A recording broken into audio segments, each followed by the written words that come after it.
Magandang araw mga boss. Ngayong araw na to ay pag-usapan natin ang advantage at disadvantage ng metal stud at advantage at disadvantage ng kahoy.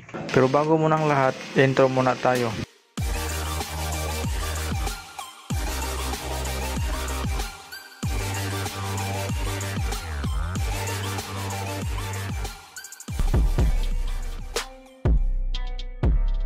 So unahin natin dito sa metal stud. Ang metal stud ay gawa sa metal obviously at saka galvanized po siya mga boss. So hindi po siya basta-bastang kakalawangin. Unlike sa kahoy mga boss, so hindi siya tatagal ng ilang taon. Posible siyang pasukan ng anay o ngat-ngatin ng anay. Yan yung disadvantage ng kahoy mga boss pagdating sa pangmatagalan. Mas maganda yung metal stud basta hindi lang siya mababasa mga boss, so hindi siya kakalawangin. So mostly ginagamit yung metal stud ay sa division lamang sa loob ng bahay mga boss. Hindi siya advice sa mga firewall mga boss. Same rin sa kahoy. So pang indoor lang siya mga boss, hindi rin siya pang wall sa ating mga firewall, pang framing sa ating mga firewall. At saka disadvantage ng kahoy din mga boss, pag sobrang init mga boss o sobrang lamig, so madideform yung kahoy. Gagalaw yung kahoy mga boss. May posibilidad na babaluktot ito pag sobrang init o kaya sobrang lamig. So unlike sa metal stud, so steady pa rin yung kaniyang position. So hindi siya ma-deform. At sa metal stud mga boss, fire resistant po siya. So obviously kasi metal naman siya. So unlike sa kahoy, yan madali siyang masunog. Matutunaw naman yung metal stud pero ordinary lamang na sunog, so hindi siya basta-bastang matutunaw. So unlike sa kahoy nga, madali siyang masunog. Sa kahoy naman mga boss, hindi naman lahat yung nabibili sa hardware na 2x2 na kahoy ay matuwid. So kakailanganin mo ng planer. Kailangan pa itong piniplaner mga boss para magiging pantay o magiging matuwid yung ating 2x2 na kahoy. So unlike sa metal stud, so matuwid na siya mga boss. At yung metal stud naman mga boss ay lightweight lang siya. So kayang-kaya lang bitbitin ng isang tao. Naka-form C yung metal stud. At yan. So magaan lang siya. Unlike sa kahoy is buo at solid yung kahoy. At saka yung trabaho mo ay madali kasi magaan lang yung metal stud. So unlike sa kahoy, tatagal ka ng konti sa paggagawa ng frame. Kumbaga sa kabuuan, 1/3 lang yung weight ng metal stud kaysa kahoy mga boss. So sobrang gaan.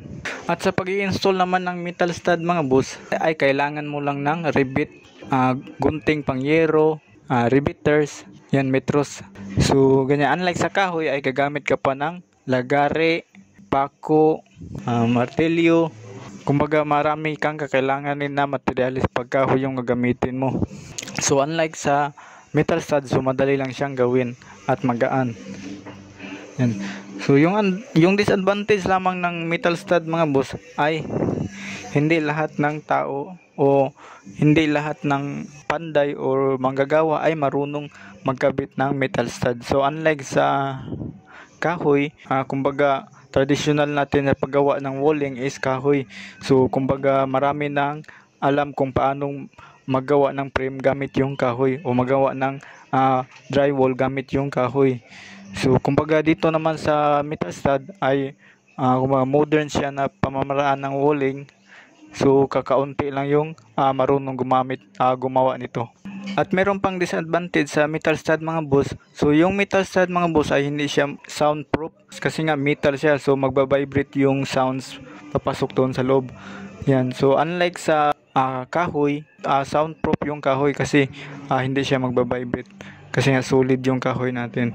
Ang ginagawa ng iba mga boss para magiging soundproof yung metal stud, lalagyan nila ng insulation foam sa gitna para yan yung magsisilbing soundproof.